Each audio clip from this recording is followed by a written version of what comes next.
O desejado de todas as nações. Capítulo 20. Se não virdes sinais e milagres. Este capítulo se baseia em João capítulo 4, versos 43 a 54. Os galileus que voltaram da Páscoa levaram a notícia das maravilhosas obras de Jesus.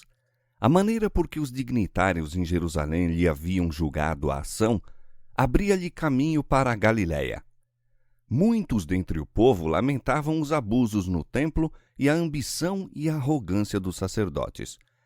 Esperavam que esse homem, que fizera fugir os principais, houvesse de ser o esperado libertador. E agora chegavam notícias que pareciam confirmar suas fagueiras esperanças. Contava-se que o profeta se havia declarado o Messias. O povo de Nazaré, no entanto, não cria nele. Por isso, Jesus não visitou Nazaré em sua passagem para Caná. O Salvador declarara aos discípulos que um profeta não tem honra na sua própria terra. Os homens estimam o caráter segundo aquilo que eles próprios são capazes de apreciar.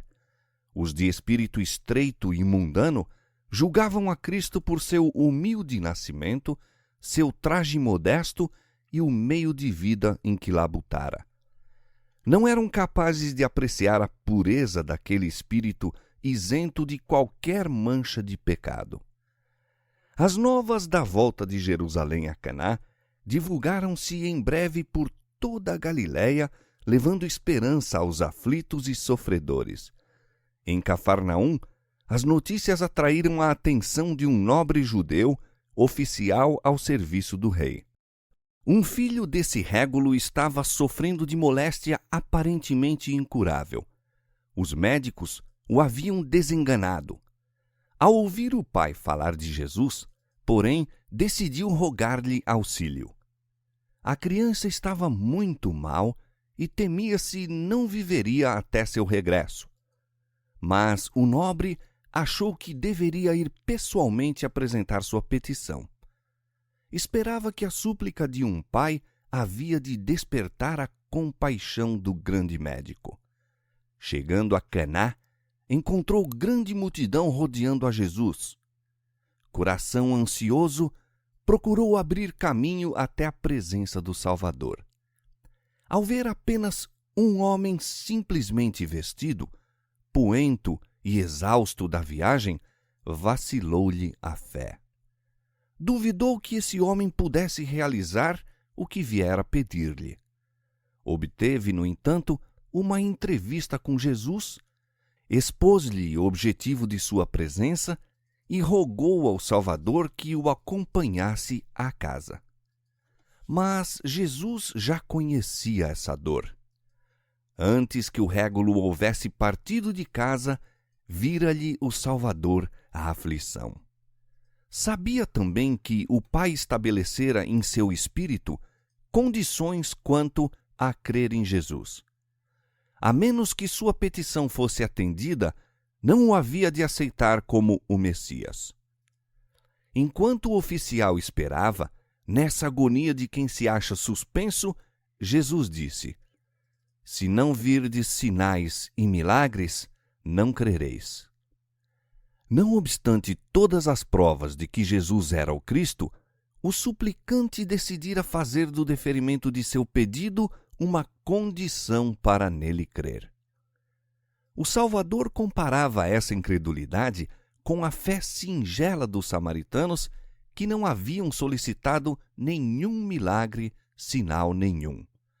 Sua palavra, o sempre presente testemunho de sua divindade, tinha convincente poder que lhes tocara o coração.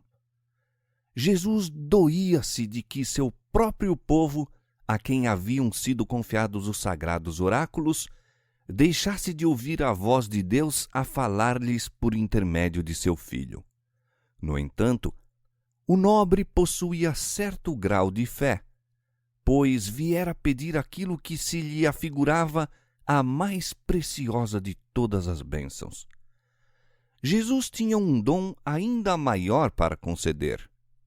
Desejava não somente curar a criança, mas tornar o régulo e sua casa participantes das bênçãos da salvação e acender uma luz em Cafarnaum que se devia tornar em breve o cenário de seus próprios labores. O nobre devia compreender primeiro, no entanto, sua própria necessidade para que pudesse desejar a graça de Cristo. Esse régulo representava muitos de sua própria nação. Interessavam-se em Jesus por motivos egoístas. Esperavam receber, por meio de seu poder, qualquer benefício particular e faziam depender sua fé da obtenção desse favor temporal. Ignoravam, porém, sua enfermidade espiritual e não viam a necessidade que tinham da graça divina. Como um jato de luz, as palavras do Salvador ao nobre lhe desnudaram o próprio coração. Viu que seus motivos em buscar a Jesus eram egoístas. Sua vacilante fé apareceu-lhe em seu verdadeiro caráter.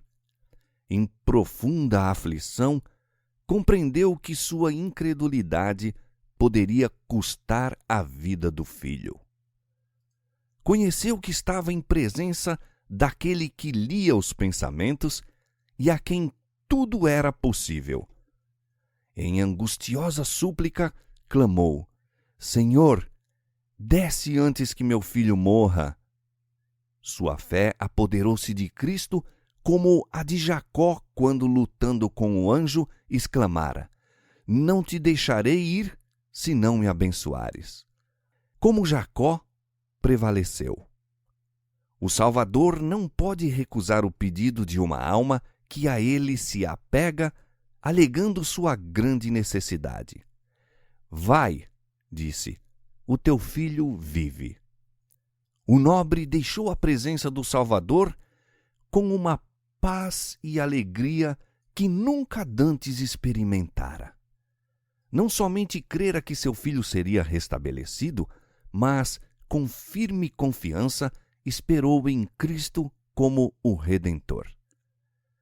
Na mesma hora, os que velavam a criança moribunda no lar de Cafarnaum notaram uma súbita e misteriosa mudança. Erguera-se do semblante do doentinho a sombra da morte. O rubor da febre cedera lugar ao suave brilho da saúde que voltava. Os mortiços olhos iluminaram-se de inteligência e as forças voltaram ao débil e emagrecido organismozinho. Nenhum vestígio da moléstia permaneceu na criança. A carne ardente de febre tornara-se tenra e fresca, imergindo o pequeno em sono tranquilo. A febre o deixara mesmo durante o calor do dia. A família pasmou e grande foi o regozijo. Caná não distava muito de Cafarnaum, de modo que o oficial poderia haver chegado à casa na tarde do dia em que estivera com Jesus, mas não se apressou na jornada de regresso. Só na manhã seguinte chegou a Cafarnaum. Que chegada aquela! Ao partir em busca de Jesus, tinha o coração opresso de dor. O brilho do sol afigurava-se-lhe cruel, uma ironia ao cântico dos pássaros. Agora, quão diversos os sentimentos de sua alma! Dir-se-ia que toda a natureza se revestira de novo aspecto. Novos são os olhos com que contempla o que o rodeia. Enquanto, na quietação das horas matinais, prosseguia em sua jornada, afigurava-se-lhe que toda a natureza o acompanhava num louvor a Deus.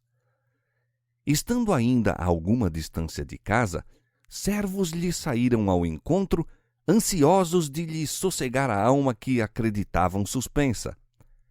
Nenhuma surpresa mostra, entretanto, em face das novas que lhe trazem, mas com profundeza de interesse que não podem compreender, indaga a que horas a criança melhorara. Respondem: ontem, à 7ª a febre o deixou. Na mesma hora em que a fé se apegara à afirmação, teu filho vive, o divino amor tocara a moribunda criança. O pai corre pressuroso a saudar o filho.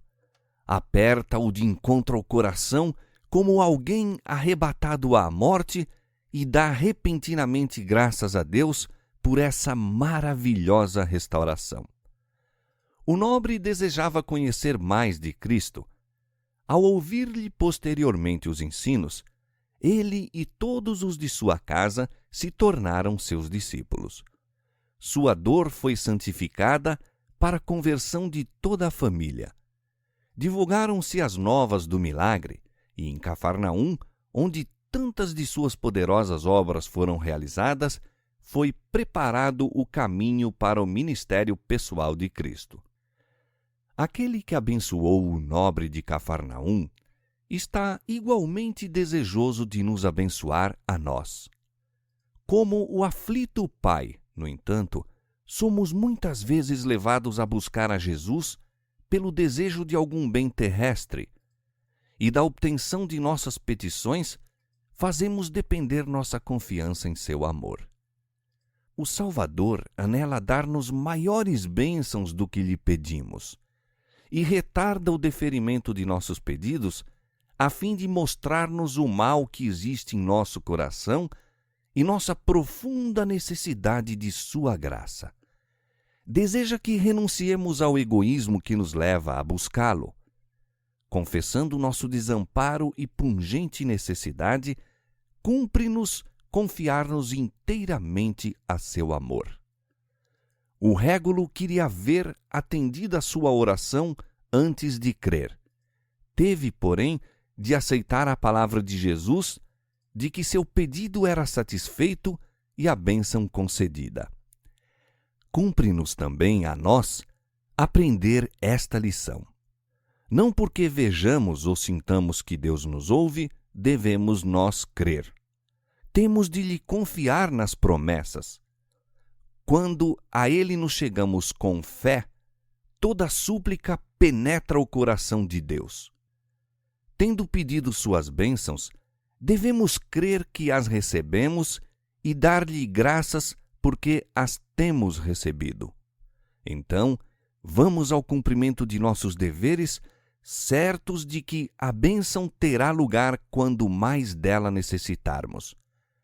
Quando houvermos aprendido a assim fazer, saberemos que nossas orações são atendidas. Deus fará por nós muito mais abundantemente além daquilo que pedimos ou pensamos, segundo as riquezas da sua glória e segundo a operação da força do seu poder.